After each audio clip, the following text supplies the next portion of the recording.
Dear students of 8th class, I hope you all are well at home.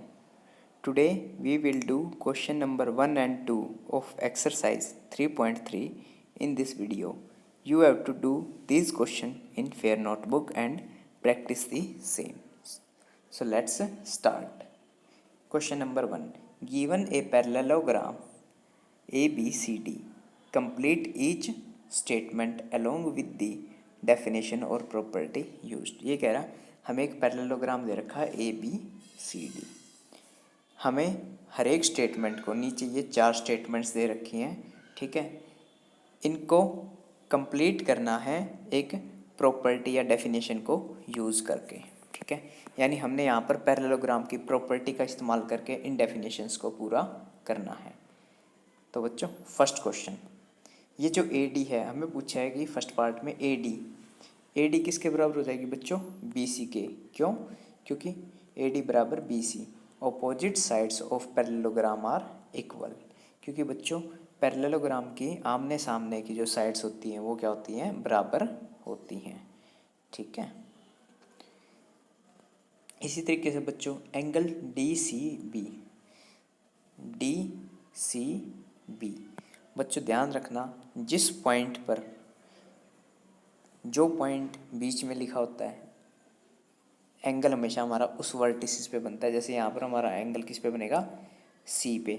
और C का भी बच्चों ये पूरा एंगल क्यों लेंगे हम? क्योंकि D ये किस किस के बीच में? DC और BC के बीच में, ठीक है, इसलिए ये पूरा एंगल काउंट होगा यानी DCB में, ठीक है। तो ये जो DCB है बच्चों ये किसके बराबर हो जाएगा? एंगल DAB के। क्यों? क्योंकि बच्चों पैरेललोग्राम के ऑपोजिट एंगल्स क्या होते हैं? इक्वल होते हैं। तो जैसे यहाँ पर आया हुआ एंगल DCB यानी ये वाला एंगल किसके बराबर हो जाएगा? Angle DAB। Opposite angles of a parallelogram are equal, ठीक है। इसी तरीके से बच्चों OC ये किसके बराबर हो जाएगा बच्चों? OA के। क्यों? क्योंकि हमें पता है पैरेललोग्राम के जो डायगोनल हैं वो एक दूसरे को क्या करते हैं? बाइसेक्ट करते हैं, यानी बराबर भागों में बांटते हैं। जैसे इस डायगोनल BD ने है ना इस AC डायगोनल को 2 बराबर भागों में बांट दिया, OC और OA, यानी OC बराबर OA। OC बराबर OA, diagonal of a parallelogram are equal. Diagonals of a parallelogram are equal, ठीक है। बच्चों यहाँ पर इसने ये चीज़ गलत लिखी है, ठीक है, मैं इसको एक बार करेक्ट करवाता हूँ। Diagonal of a parallelogram are, यहाँ पर लिख लेना आप बाइसेक्ट, ठीक है। डायगोनल्स है वो क्या करते हैं? एक दूसरे को बाइसेक्ट करते हैं, ठीक है। यहाँ 1 मिनट रुक जाओ।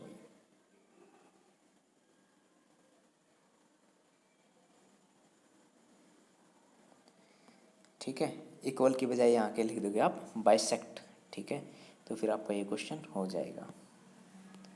इसी तरीके से बच्चों इसका थर्ड पार्ट, ये जो M और ये दिखा रखा ना, ये कह रहा है कि angle DAB plus angle CDA, angle DAB यानी एंगल DA और B, यानी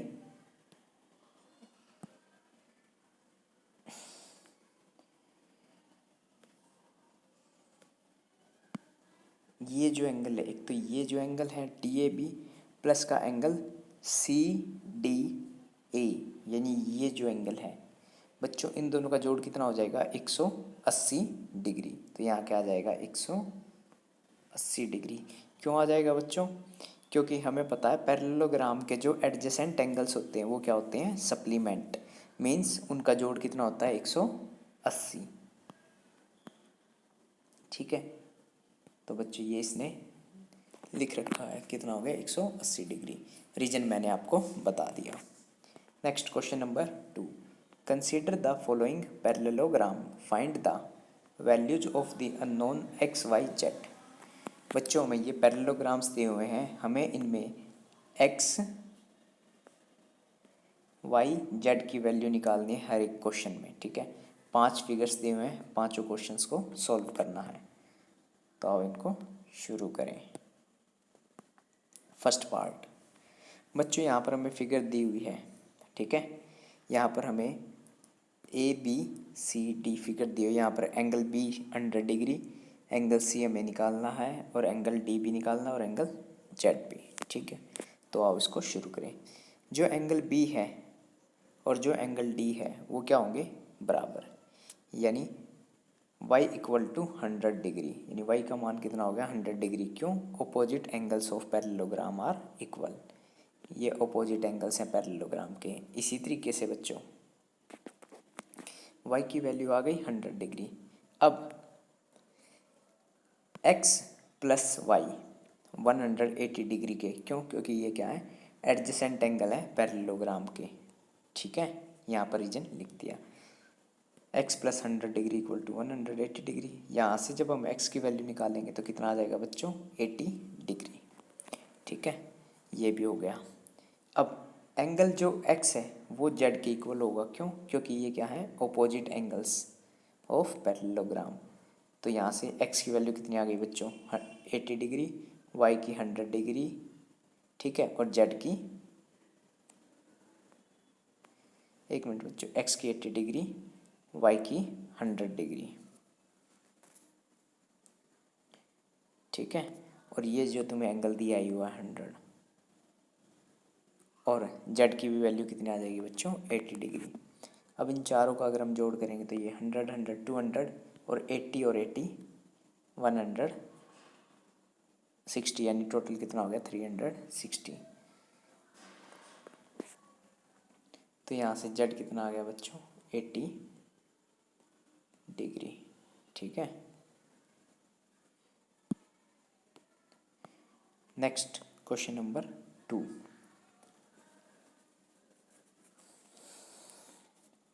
हमें ये एक पैरेललोग्राम दे रखा भाई, ठीक है। यहाँ पर हमें x, y और z की वैल्यू निकालनी है, ठीक है। तो बच्चों यहाँ से हमें पता है angle 50 degree plus y degree या x डिग्री कोई भी ले सकते हैं आप, यहाँ इसने x लिया हुआ हमने। तो एंगल 50 डिग्री प्लस x किसके इक्वल हो जाएगा, 180 डिग्री के, क्यों, क्योंकि ये एडजेसेंट एंगल्स ऑफ पैरेललोग्राम, ठीक है। 50 plus x equal to 180, x equal to 180 degree minus 50 degree equal to 130 degree. तो x की वैल्यू कितनी आ गई बच्चों, 130 डिग्री, ठीक है। इसी तरीके से बच्चों जो ये x है ये इस y के बराबर होगा, क्योंकि ये अपोजिट एंगल्स हैं पैरेललोग्राम के, ठीक है। और जो एंगल x है वो z के इक्वल होगा, क्योंकि ये क्या है, कोरस्पॉन्डिंग एंगल दो पैरेलल लाइंस के बीच में, ठीक है। पैरेलल लाइन कौन कौन सी है बच्चों, एक तो ये लाइन इसके पैरेलल है, और ये क्या हमारी ट्रांसवर्सल लाइन, एरो से शो, ट्रायंगल से शो कर रहा हूँ बच्चों इसको मैं, ताकि, ठीक है। अगर इसको आप ध्यान से देखोगे तो ये दो पैरेलल लाइन है और ये एक क्या है, हमारी ट्रांसवर्सल लाइन, ठीक है। और जब हमें पता है जब दो पैरेलल लाइन को एक ट्रांसवर्सल लाइन काटती है तो उसके कोरस्पॉन्डिंग एंगल बराबर होते हैं, तो इसलिए x जो है वो z के इक्वल हो गया, यानी z का मान कितना हो गया, 130 डिग्री।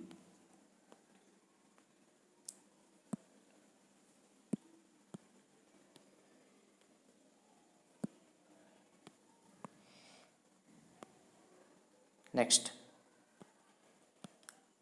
पार्ट नंबर 3, ठीक है बच्चों। यहाँ पर हमें क्वाड्रिलेटरल दिया हुआ है, यहाँ पर हमें एंगल y, एंगल x और एंगल z की वैल्यू निकालनी है, और ये जो एंगल में दे रखा है 30 डिग्री, ठीक है।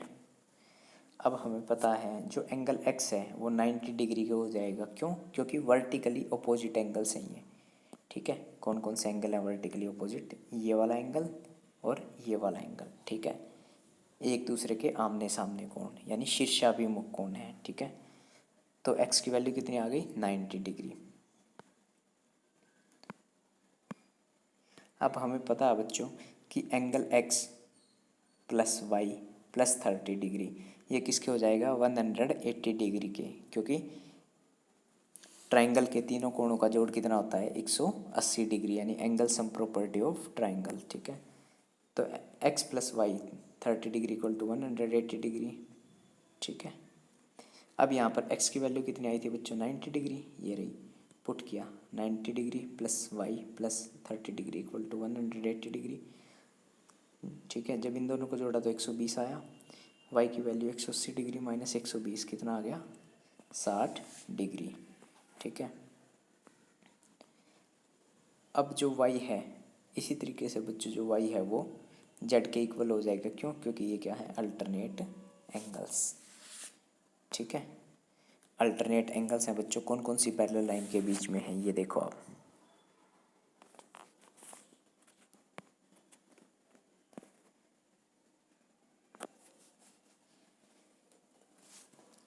ठीक है, angle y equal to angle z के।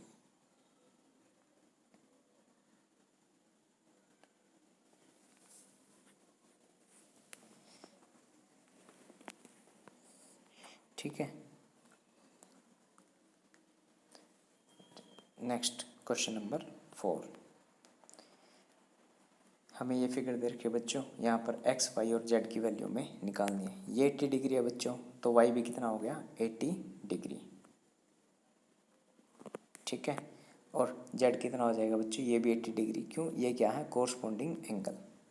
Angle z equal to 80 degree corresponding angle, यानी ये एंगल और ये एंगल बराबर angle z equal to angle y, alternate angle.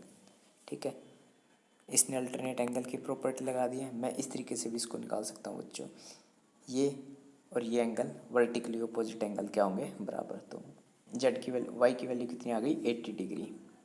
इसी तरीके से बच्चों angle x plus 80 degree equal to 180 degree, तो x की वैल्यू यहाँ से क्या आ गई 100 डिग्री। तो बच्चों इस तरीके से आपने ये क्वेश्चन करना है। Next part number 5। बच्चों यहाँ पर हमें फिगर दी हुई है, हमें x, y, z की वैल्यू निकालनी है। ठीक है, अब यहाँ पर ये जो एंगल y है और ये दोनों बराबर, क्यों, opposite angles of parallelogram are equal, तो y इक्वल टू 112। ठीक है, इसी तरीके से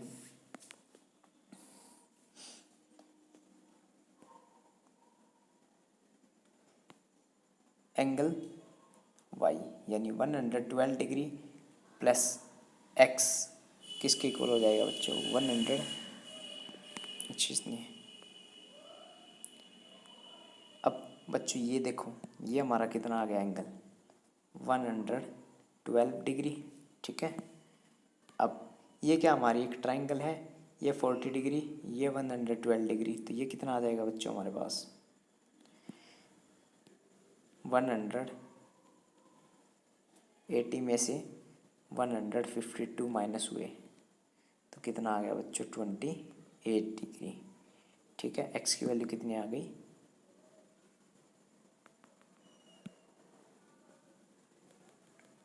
28 डिग्री।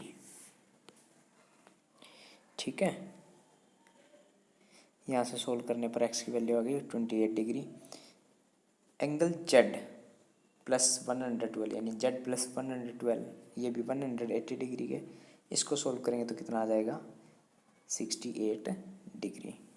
तो बच्चों हमारे पास x की वैल्यू आई हमारे पास 28 डिग्री, y की 112 और z की 68 डिग्री।